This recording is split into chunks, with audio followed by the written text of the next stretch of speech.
السلام علیکم ورحمۃ اللہ وبرکاتہ۔ رسپیکٹڈ ویورز، آج سے ہسٹری آف سب کانٹیننٹ یعنی تاریخ بر صغیر کی سیریز شروع کی جا رہی ہے۔ بر صغیر کا علاقہ جس کو آج اس وقت 7 ممالک میں پاکستان، انڈیا، بنگلہ دیش، نیپال، سری لنکا، بھوٹان، مالدیپ میں تقسیم کیا جا سکتا ہے۔ یہ وہ علاقہ ہے جو اپنی تاریخی اور جغرافیائی اعتبار سے بہت اہمیت کا حامل ہے۔ اس علاقے کے اوپر مختلف خاندان، مختلف لوگ، مختلف قبیلے اور مختلف قومیں آباد رہی ہیں۔ ہم جو سیریز لے کر آنے والے ہیں یہ just history of sub continent of Muslims ہے، یعنی ان علاقوں کے اوپر مسلمانوں کی حکومت کا آغاز کب ہوا، کیسے ہوا اور کون کون سے حکمران خاندان یہاں پر حکومت کر گئے ہیں۔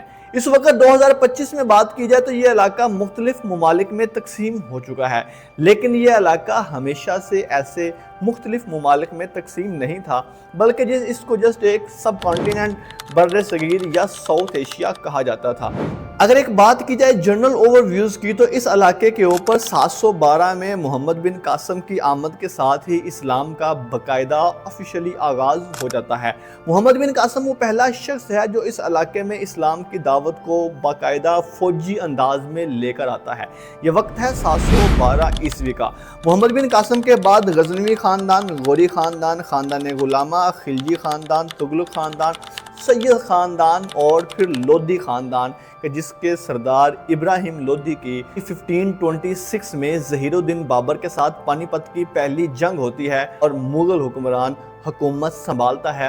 1526 سے لے کر 1857 تک مغل امپائر اپنے پورے جوش و خروش، پورے جوش و جذبے کے ساتھ قائم دائم رہتی ہے۔ 1857 کی جنگ آزادی کے بعد اس خاندان کا نام و نشان مٹا دیا گیا۔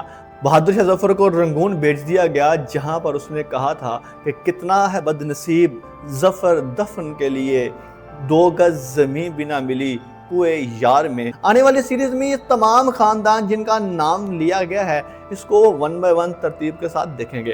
ابھی تک کے لیے اتنا ہی ہے۔ آپ کی سماعتوں کا بہت شکریہ۔ اللہ حافظ و ناصر۔